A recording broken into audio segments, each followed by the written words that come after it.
What up, everybody?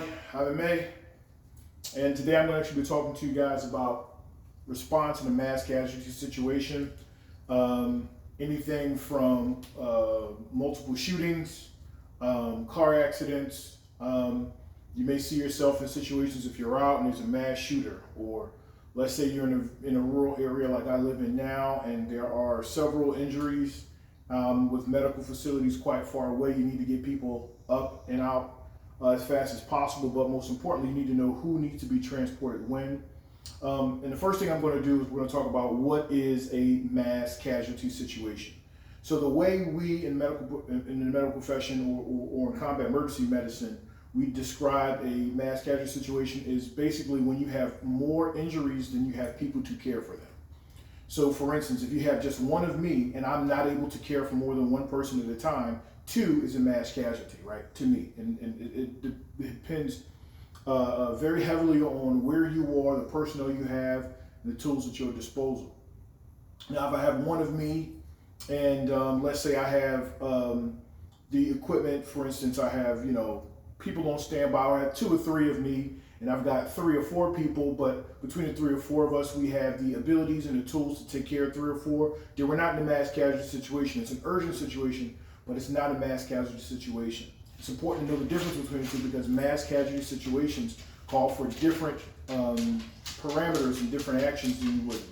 Then my dog just decided to enter the shot. Outstanding. All right, so first thing we're going to do is, now we got that out the way, we're actually going to talk about my philosophy of use, just briefly. I talked about that previously, which is basically we're sending everybody out of here as fast as fucking possible. I don't play around when it comes to people's lives. Don't be a hero. Get people out of your care. The faster you can get them out of your care into a professional's hands and care, the best, right? Or the better they'll be. So what is a mass casualty? We talked about that, right? And before we get to that, you're gonna need to know these basic 3 things. Airway, breathing, and circulation. And this is going to be drummed into your head whether you take the CPR, which you should do, by the way, before, don't stop here. You need to first go get CPR and NREMT courses. I strongly recommend those. At the very least, get CPR trained and take some type of NREMT or lifesaver course. Many community colleges have these things. Online, they have them. It is what it is. There's an exam, so on and so forth, right? So don't matter how you send them, you just got to get them there. Why is this important? Well, before we get to this stuff, I'm going to tell you a really interesting story. So when I was a young medic, I was stationed at Edwards Air Force Base, California. It's not a very active Air Force base. It's mostly civilians and people who don't know shit. So when I was stationed there, they had their first air show in something like 20 years. It's smack dab in the middle of the desert. It's a dry lake bed out there. There's no water anywhere to be found. It's a really, really harsh environment. There's just, unfortunately, there's the delusion that is regular civilization because, we're close to LA. However, over many objections, there were lack of preparations and precautions that happened. As a result, when the air show started to wind down, the sun went down, they had people parked on the dry lake bed. There was no lights. There were no indicators to let people know where their cars would be. Of course, in the daytime, it's easy, but at nighttime, everything looks the same in the desert. So as soon as the sun started going down, at 95, 100 degrees outside, the smack dab in the middle of the desert, you had old people dropping like flies. You had, babies were having seizures. People were dehydrated. It was a mess. It was almost like zombie land overnight. So one of the things that happened is I was the only person there who actually had any combat or any type of experience dealing with mass casualty situations. It was a civilian base. So even the people who were there, the active duty folks who were there, had pretty much spent their entire careers there. They didn't know what the real Air Force, what the world was like. So in seeing all of this, I was actually one of the lowest ranking at the time. I leaned on my superiors to my supervisors, and they were pretty much stuck in sand. They didn't know what to do. So I was forced to kind of step to the forefront and take control. One of the most important things I did is every single person who was there then became an accomplice in me healing or helping these people out. where there were old people down there dropping out. They were just dehydrated. I would tell this person, excuse me, sir, can you put this person in the back of your pickup and take them to that place right there, right? I would direct other people, hey, can you do this? No matter how you get people out of there, get them the hell out of there, and you deal with the consequences afterwards, which was in my case, right?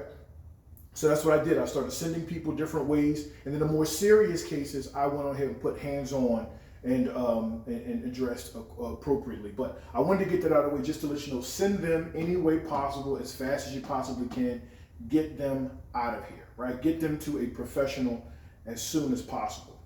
Now, with that in mind, the first thing we want to do is we're talking about mass casualty situation is something called triage.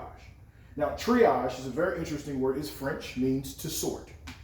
I don't know why we do that, but it's just something in every single course when we talk about this stuff, everyone does that same exact thing, right? We say triage, to sort, French to sort. It is what it is, you'll deal with it. If you don't like it, you kiss my ass. So, mass cash, right? We want to triage. The first thing you want to do is to be able to evaluate. You have to be able to look at a situation and in an instance, in just a matter of seconds, determine what is and what is not. The most important thing you can do is you want to figure out who is worse off than others, right? You want to figure out where should my attention go first. And this system changes whether it's military or whether it's Red Cross or so on and so forth, but I'm going to give you my version of it. I adopted kind of a blending of the two. So I have a red, slow, and I have a red, yellow, and green approach to this. It's just easier for people to understand. So green obviously is, these are the least people that you are worried about. Yellow is intermediate, okay? I need to keep my eye on you. I'm going to give you a little bit more of my attention. Red is dire. I need to know what's going on with you right this second, right? Now, interesting thing. Most people say green means I don't need to worry about you. That is not true. When it comes to triage, the most important thing you can always do is memorize this word right here, ongoing. Everything is ongoing. You can have a situation in which a person seems to be fine, they're responsive, and everything is great. They get up to walk away, boom, they hit the floor. They've got a brain bleed, right? They've got something going on. They went from green to red in a heartbeat. Anybody can go from green to red, red to yellow, yellow to green. Any person can go in anywhere of one of these colors in an instant. So your triage and your evaluation is going to be something that is ongoing. It never stops until that person leaves your care. Now that stuff's out the way. First thing you're going to do when you roll into a scene, right? Besides the fact that you're probably going to say, oh shit, right in your head. After you get the oh shit moment out of your way, you're going to give a loud verbal command, right? You're going to pick a landmark somewhere by.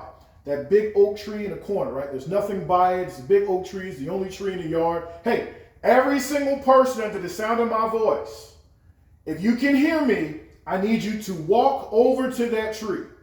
Now, here's what that's going to do. You're going to solve your airway, breathing, circulation problem for this group and this group just like that. Because most people, when they hear that, they're going to go, oh shit, I need to get up and move over to that tree. Something crazy just happened. I'm scared. I'm terrified, but somebody's giving me directions, so I'm going to take it. So that's what they're going to do, right? The people who can talk, who can walk, maybe just a little shocked, they're fine. They're going to get their asses up. They're going to walk over to that tree. Now, what's going to happen is the people who are left behind, instantly you're going to notice those who are struggling, if they have wounds on their legs, if they can't move, if they're having issues, they will let you know, I promise. They will say, I can't do that. I can't move. Ow, help. They will let you know. Stop those green folks. Hey, you, before you go, you too help that person. The more people you can get involved in this process, the lesser amount of knowledge that they have, the more tedious things you want to give them to do. So if you don't know if they're a medical professional or not, they probably wouldn't be in that situation. So you want to get them to do grunt work. Help this person over there, right? And while they're helping people, you still want to keep your eye out, ongoing assessment. I want to make sure that the person they're moving didn't go unresponsive while they're moving them, so on and so forth, right? First thing you want to do, loud verbal command. If you can hear my voice, get up, walk over there. Right? And again, that solves the green one and the yellow one. The people will let you know, hey, look, what's going on. Now, while this is happening, what you want to do is to be able to look at people while they're moving and figure out, okay, who's worse than who. The yellow folks are going to be worse than the green folks, and the worst folks are going to be the red folks. These are the people who are going to be severely wounded. And don't worry, you will know. These are going to be the people who are unresponsive. The reason why unresponsive is such a big deal is because being unresponsive could be a myriad of issues, a myriad of things, none of them good. Nobody goes unresponsive. And when we mean unresponsive, we don't mean somebody just passed out. We don't mean somebody had a nervous situation, they hyperventilated and passed out. Those people typically are not unresponsive. They will be responsive to things like painful stimuli, verbal stimuli, to environmental stimuli. They will be responsive. Unresponsive means these people are not talking. When you open up their eyes and go look at them, their pupils are pretty much dilated. They're gone. At this point, they're not responding to anything. You need to worry. And generally, the least damaged they look, the more you should be worried if they are that level of unresponsive. And the wounded, obviously, in this particular case, you want to worry about who is severely wounded. Now, when I say severely wounded, everything you know about wounds, take that out of your mind. We're going to relearn something real quick. A wound is as severe as the place it is on the body, the bleed, and the amount of pressure it puts on your medical resources. What do I mean by that? I mean by, and I mentioned this the other day, a wound to the leg that nicks the femoral artery is 10 times more dangerous than a wound that you get shot in somewhere, let's say a lung shot, right? Even though a lung shot is very, very serious, a person can survive longer with a shot to the lung as long as they don't have a perfused bleed attached to it than they will if they nick that artery, all right? If you nick your femoral artery, you got about 1.5 minutes, 2, depending on how bad you nicked it. If you nick it, it's gone, right? That person's not gonna be here very, very, very longer. That is a more intense bleed than anything else. Just like, for instance, if someone nicks your abdominal aorta, you're gonna go out relatively quickly. There's probably nothing we're gonna be able to do for you in the field. It's one of the largest vessels. You're gonna bleed out relatively quickly. You're in trouble, right? Now, for instance, a person could be shot in the face. Bullet could have went one cheek, out the other. Only thing there is just superficial damage. The person will be just fine. You don't know that. They could just be literally sitting there and dazed in yellow world. The wound will look really bad. That is not a serious wound, okay? It is a significant wound, but it's not a life-threatening wound up to this point, right? So what you want to get in the habit of doing is looking at wounds through how much resources am I going to use in order to keep this person alive, and how much time does this person have if I do nothing. Those are the things you really want to pay attention to when you're addressing wounds. This is how we address seriousness of wounds. Now, there are things you can do inside of here which I won't get into today. Most of you probably are not capable or ready of doing this stuff yet, but stand by. I'm going to have some more videos coming up for you guys to make sure, make these things a little bit easier, right? So, we're just going to highlight some things real quick. Airway, breathing, and circulation. We're going to run into this person who's unresponsive. The first thing you're going to do is run to the person and say, hey, are you okay? Right? You're going to talk to them. Holla at them. See what they say back. If they can talk to you back, then clearly they're not unresponsive. They're just lying near their yellow. Move on to the next person, right? In this mass casualty situation. Now, it's important to know that you are not treating anyone in this situation. You're not trying to save anyone's life in this situation. This is just the triage stage. What you're trying to do is figure out first, who do I need to touch first? Who is in immediate need of my help? That is what you're trying to do with the triage process. So again, once you've done all of this, right? You sent the greens over. The greens have helped you take the yellows over. You've identified who the reds are. Then you are ready. Now, the reason why this is important is because if you are the only person in the mass casualty situation, right? You may not be a professional, but the professionals are on their way. Now, if the professionals roll up and all of the greens are on one side and the yellows are over here and it's unresponsive people, now that makes their job just a little bit easier. When seconds count, you're helping the professionals get to the people who need them the most. Now, they're going to do the same thing all over again, I promise you. They're not going to trust you.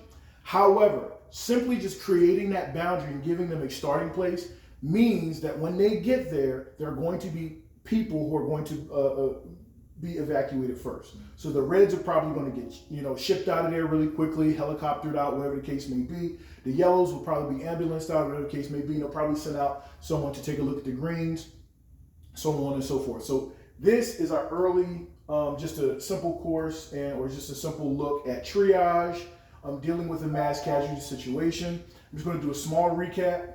One, again, when I say send them, the philosophy of use is I'm trying to get people out of here as fast as possible. And within that, we're going to triage. We are going to help the big dogs, help the paramedics, whoever the case may be, get out of here as fast as possible. So we're going to triage the people, right? Greens, can you hear me? Can you walk? Ongoing assessment. If anybody collapses or anything goes wrong, then we're quick to reanalyze and reclassify that person.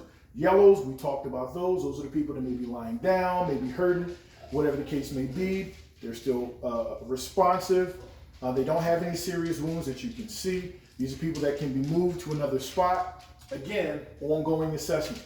In the reds, these are people who have serious wounds, serious bleeds. You know, and if you're sitting there and literally the person's leg is shattered in two, then this is a serious wound. It's something that you don't move this person. Here's the most important thing I want to tell people about unresponsive people. In general, you do not move unresponsive people. Wherever they are, that is where they stay.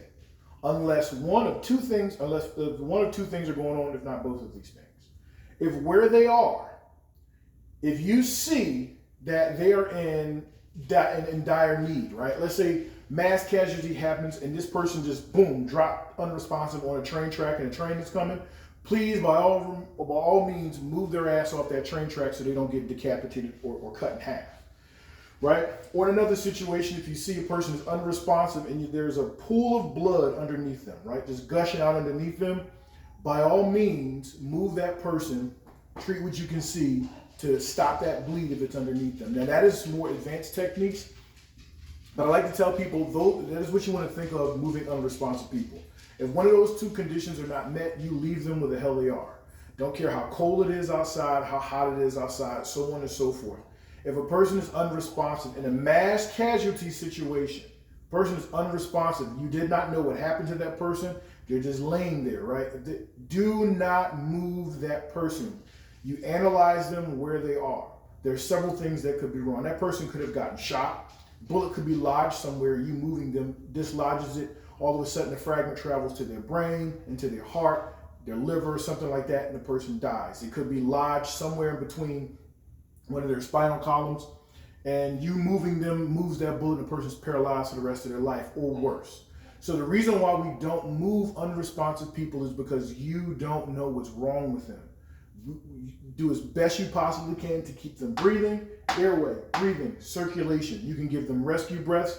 That you will learn in CPR. You can do your best to keep them, their heart pumping. You'll learn that in CPR, which is more important than breaths actually. You can do all of these things, but you do not move that person. Don't move their arms, don't pull them, don't push them, don't touch them, leave them the hell alone.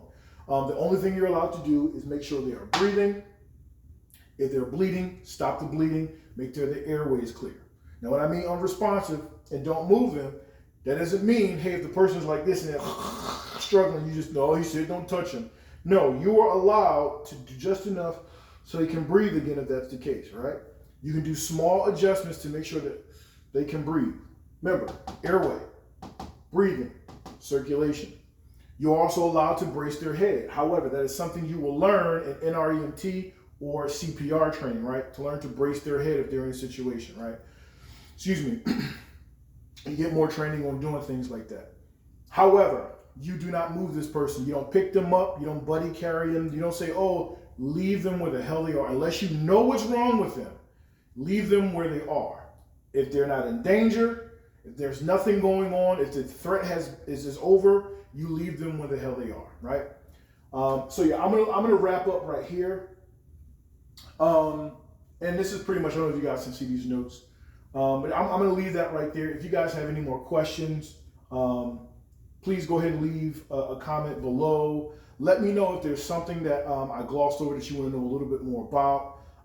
Go ahead, don't be afraid to leave comments below on subjects you would like to learn about and you want me to tell you guys about. If I'm versed in them, I will go ahead and give my 2 cents on them. I want to end this video by saying that I am retired. I am no longer active. I do not participate in the medical profession anymore outside of training folks every once in a while. I, for the most part, did this I was kidnapped by Uncle Sam and forced against my will to become a medic. And that's my story. I'm sticking to it. But for any other thing that we deal with, this is pretty much how I'm going to come to you guys in terms of giving videos and information. I think this is a lot better than just writing something, because most of us don't want to read the shit. So here we go. Hope you guys learned something from this. If you have any critiques or anything like that, you can kiss my ass. I don't really give a shit. If you want to learn more, by all means, reach out to me privately or in the group. And then shit, we go from there. All right. Peace.